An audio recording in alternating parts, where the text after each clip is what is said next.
সাবেক প্রধানমন্ত্রী খালেদা জিয়ার স্মৃতিচারণ ও তার জন্য দোয়া মাহফিলের আয়োজন করেছে দেশের শীর্ষ ব্যবসায়ী সংগঠনগুলো। ৫ ডিসেম্বর হোটেল ইন্টারকন্টিনেন্টালে এই আয়োজনে উপস্থিত ছিলেন দেশের শীর্ষ ব্যবসায়ীরা। এ সময় সাবেক প্রধানমন্ত্রী খালেদা জিয়ার রাজনৈতিক চরিত্রের স্মৃতিচারণ করেন ব্যবসায়ীরা।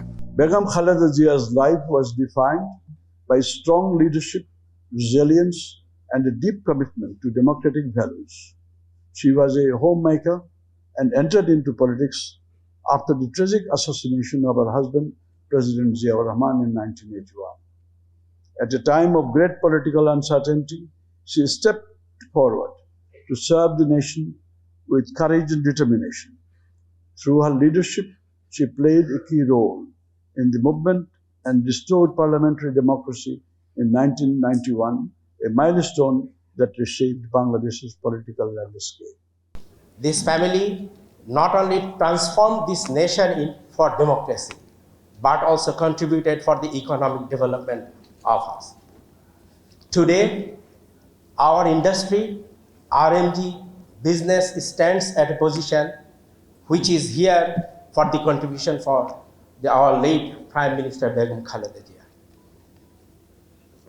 We are truly humbled to say that she was the person unified all castes, all paths in one point for the greater interest of the nation and democracy.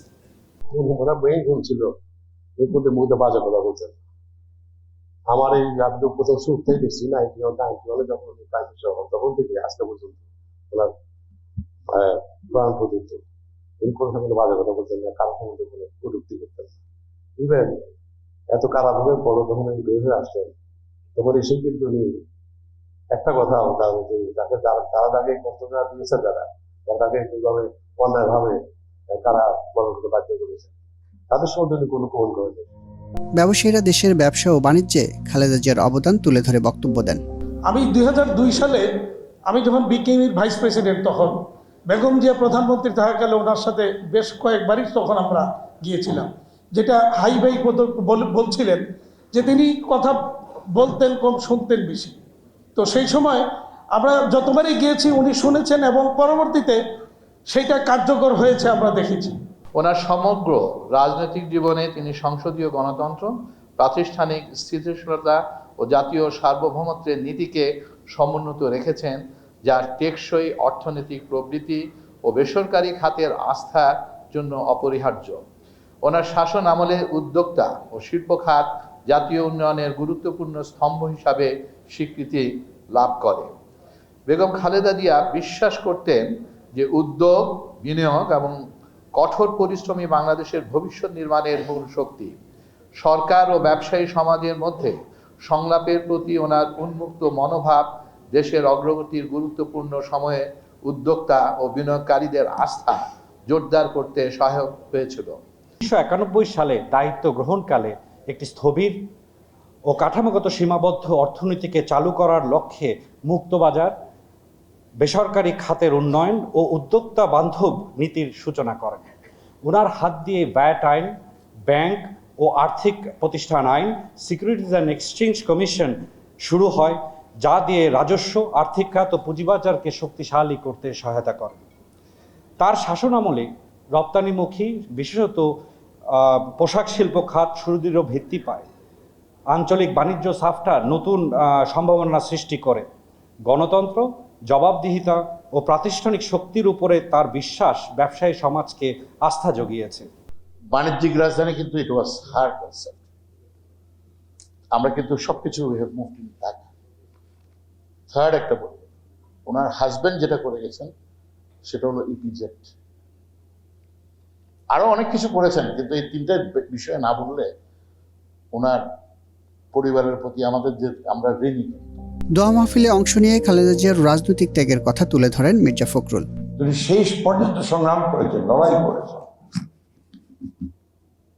তার বিরুদ্ধে যে মামলাটায় তিনি কারাগারে গেলেন, সে মামলাটা কোনো মামলাই না, মামলা হতেই পারে না।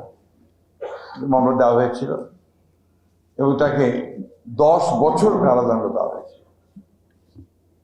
তো শুনলে অবাক হবেন, ট্রাইং জাজ তাকে 5 বছরের সাজা দিয়েছিল, হাইকোর্টে তাকে 10 বছরের সাজা করা হয়েছিল। আমি কথাটা এই জন্য বলছি, হায়ার জুডিশিয়ারিরও কি অবস্থা দেখেছিল, সবাই যেন তুষ্ট করতে পারলেই খুশি হয়। দেশনেত্রী আমাদের কাছে একটা আইকন। তিনি বাংলা, আমরা যারা গণতন্ত্রে বিশ্বাস করি তাদের কাছে সত্যিকার অর্থে তিনি একজন আইকন। এ সময় দেশের ব্যবসা বাণিজ্যে বিএনপির পরিকল্পনা তুলে ধরেন আমির খসরু। আগামী দিনে আপনারা দোয়া করেন, আপনারা ক্যাপাসিটি বিল্ডিং করেন, অনেকগুলো সরকারি কর্মকাণ্ড যেগুলো আপনারা করতে পারবেন সেগুলো আমরা আপনাদের হাতে তুলে দেবো ইনশাল্লাহ আগামী দিনে। এই কথাটা আমি এই জন্য বললাম, আমরা যখন বলি সিরিয়াস ডিরেগুলেশন করব, আমি একটা এক্সাম্পল দিলাম, এই ধরনের ডিরেগুলেশন করা হবে যাতে করে is of doing business, cost of doing business একেবারে ইজি হয়ে যায়। আরেকটা বিষয় যে physical contact with the bureaucracy আমরা কমিয়ে আনতে চাই। অনুষ্ঠানের শেষ অংশে খালেদা জিয়ার মাগফিরাতের জন্য দোয়া করা হয়। ভালো কাজগুলোকে সামনে রেখে আপনার কাছে ফরিয়াদ করছি, আল্লাহ কারীমের হাজার হাজার আয়াতের মধ্যে কবরকে আপনি জান্নাতের টুকরোয় পরিণত দরবারে দুটো হাত ভিক্ষা রাহিমিন।